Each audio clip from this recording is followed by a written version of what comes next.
शनिवार का दिन है जिस दिन अपन इस दरिद्रता से मिलने के लिए पीपल के पेड़ के नीचे आए हैं।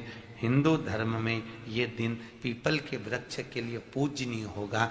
जो भी शनिवार के दिन पीपल के वृक्ष की पूजन करेगा, दूध चढ़ाएगा या मिष्ठान का भोग लगाएगा, लक्ष्मी और नारायण उसके घर में प्रवेश कर जाएगा। लक्ष्मी और नारायण उसके घर में प्रवेश करेगा। इसलिए नियम बनाया। कौन से दिन का? शनिवार। लक्ष्मी जी बोली, नारायण आपने तो एक दिन का वार लिख दिया। शंकर जी ने 7 वार बनाए हैं, रविवार, सोमवार, मंगल, बुध, गुरु, शुक्र और शनि। ये शिव जी ने बनाया।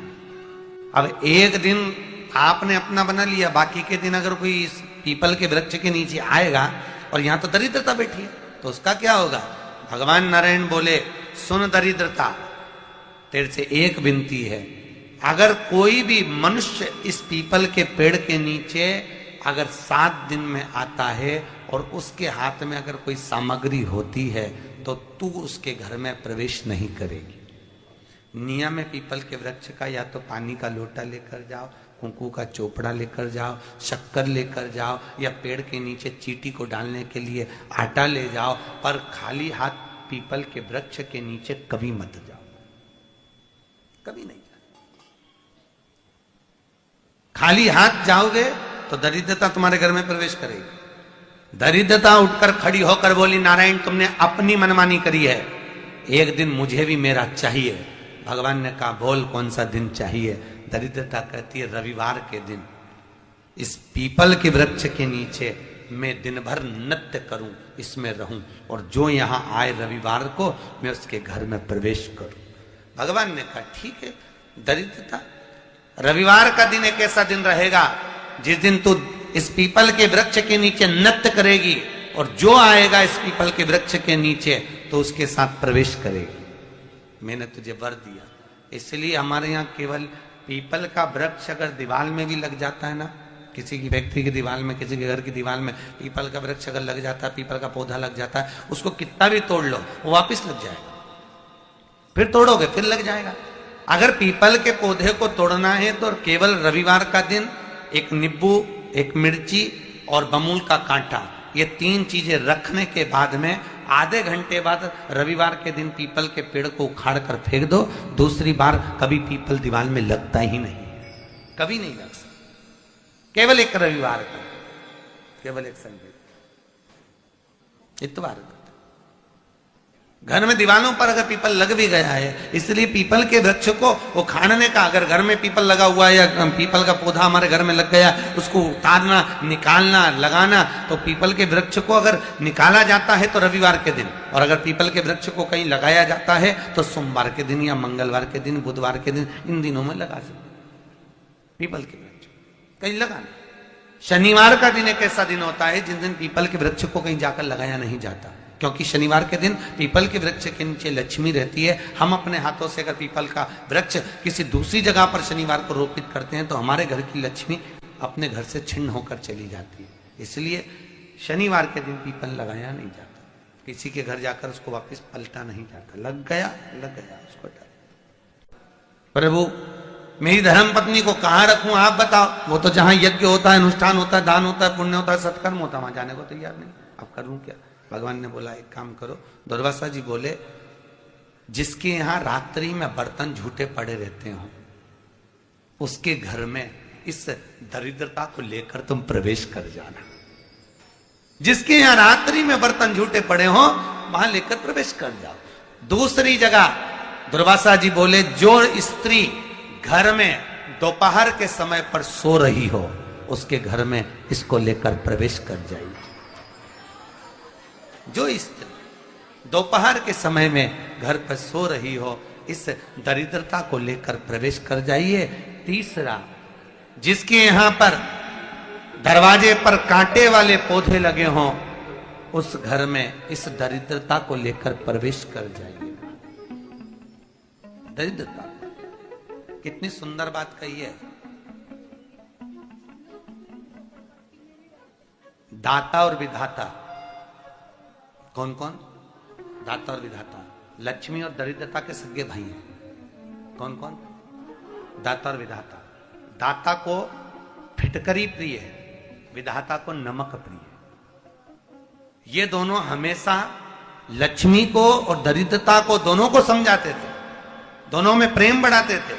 आज भी हिंदू धर्म की रीति है, यहां तो ठीक है, जिसके यहां पर भी अगर थोड़ी सी भी परेशानी होती है, थोड़ा सा क्लेश होता है, अशांति होती है, लक्ष्मी नहीं टिक रही हो, काम नहीं बन रहे हो, बहुत प्रयास करा जा रहा हो और हमारा कार्य नहीं होता, तो क्या करते हैं? फिटकरी और नमक को पानी में डाल देते हैं और घर में पोछा लगा देते हैं। आप लोगों ने आजकल फेसबुक पे भी पढ़ा होगा, व्हाट्सएप पे भी पढ़ा होगा। तो क्यों लिखा उसमें? उसका कारण ही केवल ये है कि दाता और विधाता की प्रियता उसमें।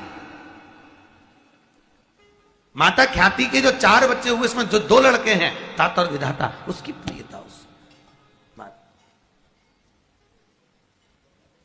उसकी पूर्णता उस। अब दुर्वासा जी बोले अपनी धर्म पत्नी को वहां लेकर, जहां कांटेदार पौधे लगे हों वहां पर लेकर प्रवेश कर जाइए। कांटेदार पौधों में उस दरिद्रता का निवास हो गया। पीपल के पेड़ के नीचे हम लक्ष्मी जी के साथ शनिवार के दिन आपसे मिलने के लिए आए हैं। शनिवार के दिन जो पीपल के वृक्ष के नीचे दिया लगाएगा, उसके घर में कभी संपदा की कमी नहीं होगी। सारे दिन पीपल के वृक्ष के नीचे हमारा निवास होगा। आज भी नियम है, जिसको शनि लग जाता है, एक काजल की डिब्बी ले लो और काजल की डिब्बी को 21 बार उतार कर उसको एकांत में जाकर, जंगल आदि में एकांत में किसी पेड़ के नीचे इतना सा खड्डा खोद कर उसमें काजल की डिब्बी को डाल दो और मिट्टी से पूर दो, उस व्यक्ति का शनि समाप्त हो जाता है। काशी विश्वनाथ का नाम लेकर काजल की डिब्बी को 21 बार उतार कर अगर काशी विश्वनाथ का नाम लेकर शनि वाले व्यक्ति को अगर पेड़ के नीचे दबा दे, शनि समाप्त। शनि उसको शनिवार के दिन जो पीपल के वृक्ष में सरसों के तेल का दीप लगाता है, उसको शनि कभी परेशान नहीं करता। एक बात हमेशा ध्यान रखिएगा, मान लो अगर कोई भारी रोग ऐसा शनि महाराज के कारण हो गया हो, अच्छे काम करते करते उल्टे हो रहे हैं, होते हैं किसी किसी के साथ में, विपरीत परिस्थितियां आ जाती है, अच्छा करने जाओ बुरा हो जाता है, अच्छा कर्म करने जाओ बुरा हो जाता है। तो पीपल के वृक्ष की जो छाल होती है, छाल देखिए, पीपल के वृक्ष में जो छाल लगी होती है, उस छाल को घिसकर चंदन बनाकर भगवान शंकर का स्नान कराकर, अभिषेक कराकर, पूजन कराकर, पूजन कराने के बाद हमें पिपलेश्वर महादेव का नाम लेकर, कौन से महादेव? पिपलेश्वर महादेव का नाम लेकर वो जो घिसी हुई छाल होती है, उस छाल का तिलक भगवान शंकर को लगा लो और उसी का थोड़ा सा भाग अपने कंठ पर, मस्तक पर लगाना प्रारंभ कर दो। धीरे धीरे जो विपरीत दशा है वो सुधरना प्रारंभ हो जाती है। पर नाम याद रखना, पिपलेश्वर, जम के बोलिए, पिपलेश्वर महादेव। एक देवता ऐसे हैं जिन्होंने दूसरे का हिस्सा खाने का प्रयास करा था और आज भी उस देवता से दुनिया डरती है। और उन्होंने दूसरे का हिस्सा खाने का प्रयास करा था तो शंकर भगवान ने उसको भी नहीं छोड़ा। कौन से देवता? वो बाल्टी में हर शनिवार को आते हैं आपके यहाँ। कौन से? शनि देव। उन्होंने क्या करा था? भगवान सूर्य नारायण ने अपने सारे पुत्रों को देखा, सारे पुत्रों,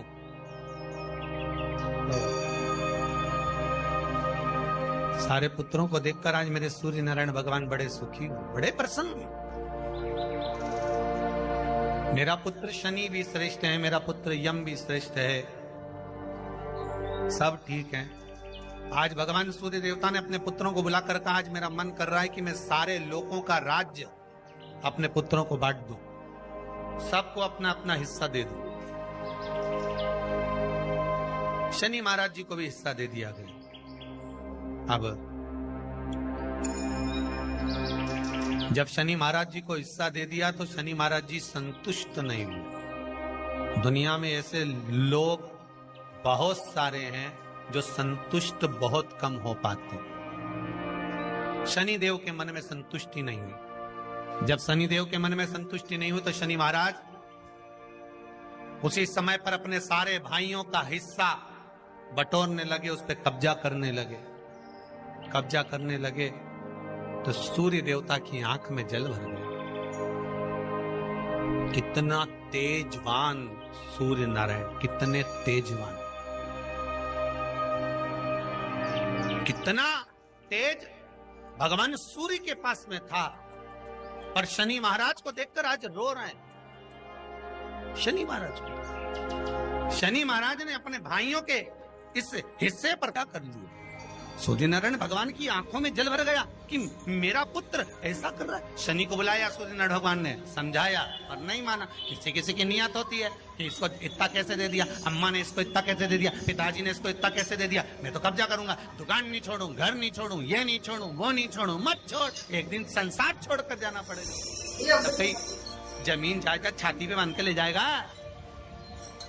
नहीं माने तो सूर्य देवता ने अपने गणों को भेज दिया, जाओ जरा शनि महाराज को जरा हटाओ वहां से। शनि महाराज को गुस्सा आया और शनि महाराज ने उन सारे गणों को नष्ट कर दिया। सूर्य नारायण रो रहा है। भगवान शंकर की पंचायत में सूर्य देव भी हैं, मतलब शंकर भगवान के मित्रों की गणना में सूर्य आते हैं। भगवान विष्णु, सूर्य नारायण, शंकर भगवान, माँ दुर्गा, गणेश जी, ये पंचायत है ना शंकर की, शिव पंचायत। शिव परिवार में कार्तिकेय, गणेश जी, पार्वती जी, शंकर जी, नंद जी, शिव परिवार। पंचायत में सूर्य देवता। सूर्य नारायण को रोता हुआ देखकर भगवान शंकर को बड़ा दुख हुआ। शिव जी ने पूछ लिया, क्या बात है, आप रो रहे हो?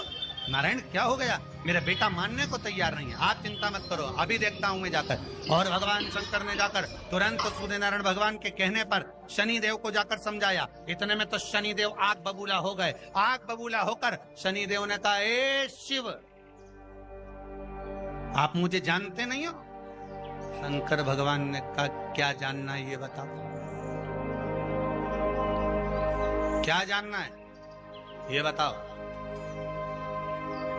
शनि देव कहते हैं, आप मेरी दृष्टि को नहीं जानते। शंकर भगवान ने कहा, तू भी नहीं जानता कि तेरी दृष्टि खराब कैसे हुई। तेरी दृष्टि को श्राप किसका लगा है तुझे नहीं मालूम क्या?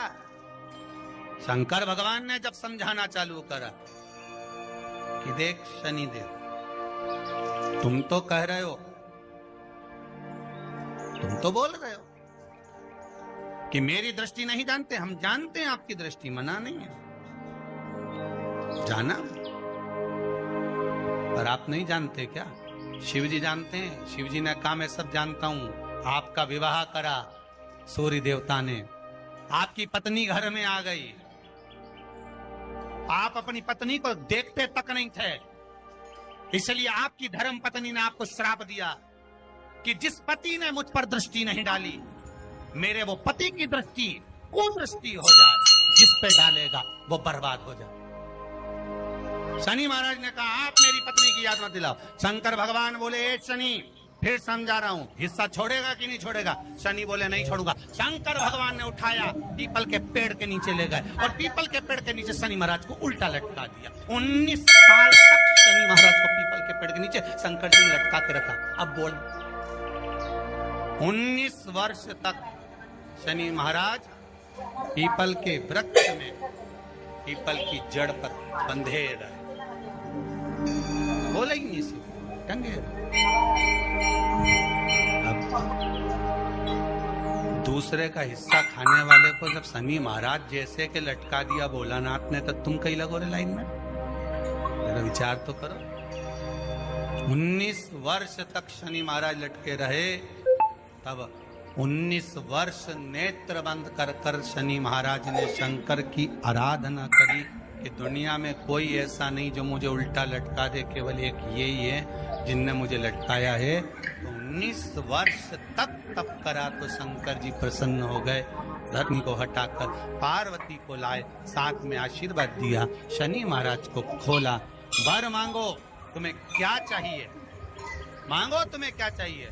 शनि महाराज ने कहा मांगूंगा कुछ नहीं, आप वर दे दीजिए। शंकर जी ने कहा मैं तुम्हें दंड अधिकारी बनाता हूं कि आप अच्छे और बुरे का दंड दोगे, आप अधिकारी बनकर बैठोगे, मेरा आशीर्वाद तुम्हारे साथ है। दंड अधिकारी। भगवान शंकर का एक अवतार है पिपलाद अवतार। पिपलाद अवतार, जब दधीचि ऋषि की अस्थियां चली गई, उनकी धर्मपत्नी सुवाच ने देखा मेरे पति को मार दिया गया, मेरे पति की अस्थियां ले गए राक्षसों का संहार करने के लिए, उनकी अस्थियां लेकर चले गए, मेरा पति चले गया। सुवाच गर्व से थी, मरना चाहती थी, प्राण छोड़ना चाहती थी। शिव जी ने देखा ये तो अग्नि के ऊपर चढ़कर अपनी देह त्याग रही। शंकर भगवान ने आकर कहा रुक जा सुवाच, रुको, तुम्हारे गर्भ में बच्चा है, तुम्हारे गर्भ में बच्चा है, वो बच्चा मर जाएगा, अब इस बच्चे को जन्म देकर भी क्या करें। नहीं पिता, तुम्हारे गर्भ में जो बच्चा है वो महाज्ञानी है, तुमने मुझसे प्रसाद के रूप में मांगा था, कहा था शिव जैसा पुत्र होना चाहिए, तो क्या तुम शंकर को नष्ट कर दोगे। मैं शंकर को जन्म दूंगी। सुवाच ने 2 पत्थर उठाए, अपने गर्भ पर मारना प्रारंभ कर, गर्भ पर मारा, बच्चे ने जन्म लिया। बच्चा 7 महीने का था। उस बच्चे को उठाकर पीपल के कोटर में रख दिया। पीपल की कोटर। एक गिलहरी पीपल के फल को लेकर आती थी, पिपलाद के मुंह में देती थी। शिव का एक, इसलिए शंकर का नाम ही पिपलेश्वर। शिव का एक अवतार पिपलाद के रूप में हुआ। तुम क्यों चिंता करती हो, तुम चिंता मत करो, तुम्हारा पुत्र जन्म दो तुम। और दिया धन सुवाच ने, उसके बाद प्राणों को त्यागा। और उस पीपल के कोटर में अगर भरण पोषण करने वाला कोई था तो वह देवाधिदेव महादेव था। फिर निवेदन करेंगे, माता के गर्भ में बच्चा रहता है, उसका भरण पोषण करने वाला मेरा देवाधिदेव महादेव है। अगर जन्म उसने दिया है तो मृत्यु भी वो देगा। अगर तुमको कुछ ज्ञान दिया है तो अच्छी जगह पर भी वही पहुंचाएगा। आप जो अभिलाषा लेकर आते हैं, बच्चे कहते हैं हमारी नौकरी नहीं है, सर्विस नहीं है, ना हमें इस कॉलेज में पढ़ना चाहते हैं, हम इस जगह जाना चाहते हैं, हम इस पद पर जाना चाहते हैं, बस इतना याद रखना, तुम्हारा भाग्य बुरा नहीं होता। कभी भी याद रखना, संसार में जिसको भगवान ने जन्म दिया उसकी किस्मत कभी बेकार नहीं हो सकती। अगर भगवान तुम्हारी किस्मत बेकार होती तो जानवर बनाकर पैदा करता, इंसान बनाकर नहीं। किस्मत अच्छी थी इसलिए इंसान बनकर पैदा, जानवर बनाकर पैदा नहीं करा। अगर तुम्हारी किस्मत अच्छी थी इसलिए मनुष्य बनकर पैदा हुए हो, इंसान बनकर पैदा हुए हो, मानव बनकर पैदा हुए हो। भगवान को दोष मत देना कि भगवान ने किस्मत बेकार दी है। भगवान ने किस्मत अच्छी बनाई है इसलिए तुझे मृत्यु लोक में जन्म दिया। भगवान ने भाग्य अच्छा बनाया इसलिए तुझे शिव महापुराण की कथा सुनने का मौका दिया। नहीं तो भाग्य में नहीं होती तो कहां से मिल जाती। किस्मत अच्छी है तो भगवान नौकरी भी लगाएगा, धंधा भी करवाएगा, सर्विस भी कराएगा, विवाह भी करेगा, शादी भी करेगा, मकान भी बनाएगा, जायदाद भी देगा, संतान भी देगा। उसने दिया है पेट तो भरेगा वही। हम काय को अपने माथे पर ले, मैंने इतनी पढ़ाई कर ली, मैं इंजीनियर हो गया, मैं ये बन गया, मैंने तो ये कर लिया, उसके बाद भी मैं घर में बैठा हूँ, मेरा छोरा घर में बैठा, इतना पढ़ने के बाद बैठा। जन्म उसने दिया है, भाग्य उसका है, किस्मत उसकी है, तो कहो उसको कि शंकर का भजन कर, मंथन करे, मक्खन निकलेगा और घी भी जरूर बना। हारना मती, जब तेरे 3.5 करोड़ बार गिनती मत करना, गिनती वो करेगा। तू तो भज, तू कुबेरेश्वर का स्मरण कर, तू महाकाल का स्मरण कर, तू काशी विश्वनाथ का स्मरण कर, तू महाकाल राजा का स्मरण करके तो देख। शिव का भजन कर, 1 लोटा पानी ले जाकर रोज चढ़ा शंकर जी के मंदिर में जा। शिव से भजन करने में क्या देरी, नहीं जा सकता शिव मंदिर में जाने में।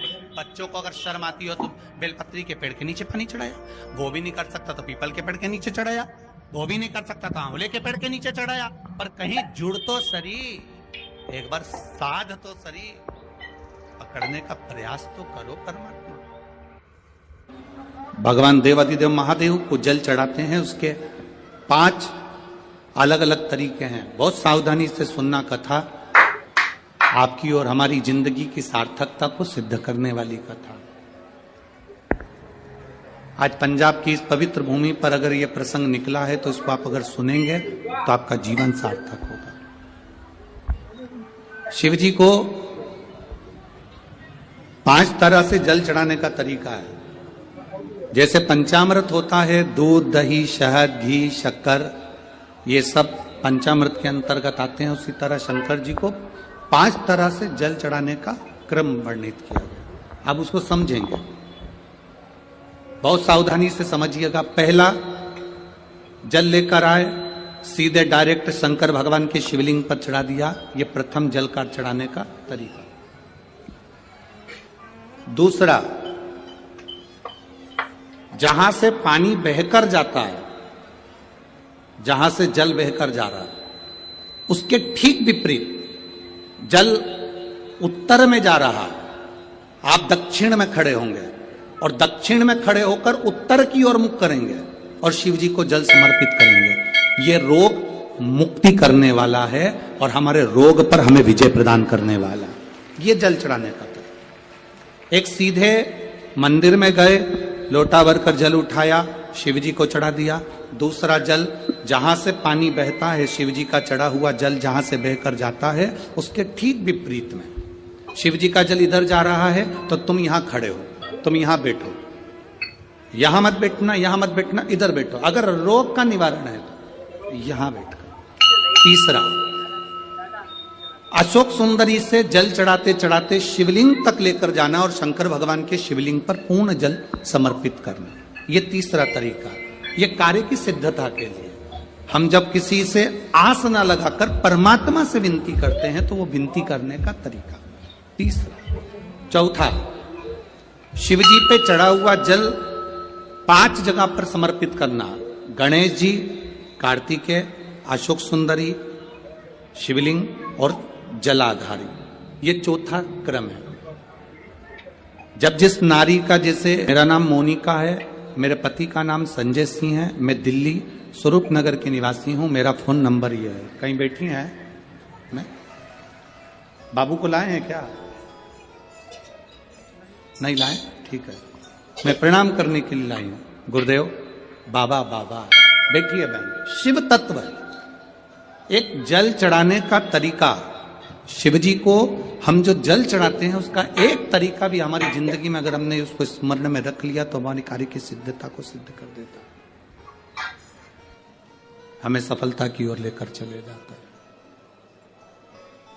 सीधे जल चढ़ाना, दक्षिण में बैठकर उत्तर की ओर मुख कर कर जल चढ़ाना, अशोक सुंदरी से लेकर शिवलिंग तक जल चढ़ाना, 5 स्थान पर गणेश, कार्तिकेय, अशोक सुंदरी, जलाधारी, शिवलिंग पर जल चढ़ाना 5 स्थान पर।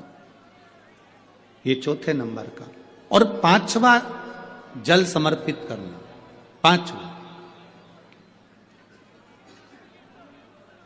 5वें नंबर का जल।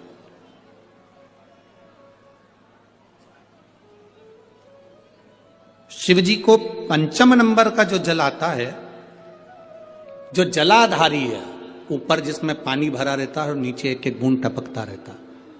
जलाधारी में जल समर्पित कर कर उसी जल को बचाकर अशोक सुंदरी वाली जगह पर थोड़ा सा चढ़ाकर उसी में से जल शिवलिंग पर जब हम समर्पित करते हैं तो हम जिस कार्य के लिए जा रहे हैं वो कार्य सब। बाती का प्रमाण अलग होता है। लंबी बाती क्यों लगाई जाती है? भगवान के मंदिर में दीप में, देवियों की पूजन में, लक्ष्मी की वृद्धि के लिए। कौन से देवता के यहाँ लंबी बत्ती लगती है और कौन से देवता के यहाँ गोल बत्ती लगती है, उसका भी प्रमाण वर्णन। किसी देवी की पूजन करो तो लंबी बत्ती आती है, कुल देवता की पूजन करो तो लंबी बत्ती आती है, किसी मंदिर में किसी देवता को लगाने जाओ तो गोल बत्ती लगती है, उसका भी प्रमाण है। लंबी बत्ती जहां लगाई है, अगर लक्ष्मी के सामने लगाई है तो लक्ष्मी की लंबाई बढ़ती है, लक्ष्मी की वृद्धि बढ़ती है। अगर कुल देवता के नाम की लगाई है तो वंश की वृद्धि होती है। इसलिए हमारे यहाँ अमावस्या पूनम को जो पाटे माटे भराते हैं उसमें गोल बत्ती नहीं लंबी लगाई जाती है, जिससे हमारा वंश बढ़े। नवरात्रि में देवी जी की जो बाती लगाई जाती है वो लंबी लगाई जाती है, गोल नहीं। क्यों? क्योंकि जिससे माँ हम पर कृपा बना कर रखे, हमारा वंश खूब बढ़े, हमारे यहाँ लक्ष्मी की वृद्धि हो। स्थिर बाती गोल बाती लगाई जाती है ब्रह्मा के मंदिर में, इंद्र के मंदिर में, देवता के मंदिर में। तुलसी के सम्मुख में लंबी बाती नहीं लगती, तुलसी के सम्मुख में गोल बाती लगाई जाती है महाराज, जिससे स्थिरता का भाव केंद्रित हो। स्थिरता का भाव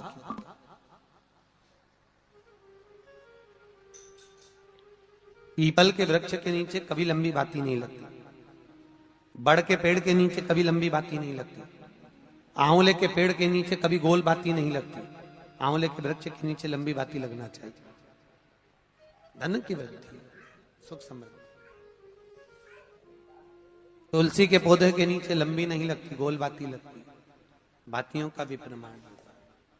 श्री शिवाय नमस्तुभ्यम। हर हर महादेव। पूज्य गुरु जी ने इस वीडियो में ज्येष्ठ मास के प्रथम शनिवार की विशेष उपाय कथा बताई है। वीडियो को अच्छे से देखकर इन उपायों को आपको अवश्य करने हैं। वीडियो अच्छी लगे तो like, share and subscribe, comment में श्री शिवाय नमस्तुभ्यम हर हर महादेव अवश्य लिख देना। जाते जाते चैनल को सब्सक्राइब अवश्य कर देना। जय श्री राम। हर हर महादेव। जय श्री महाकाल।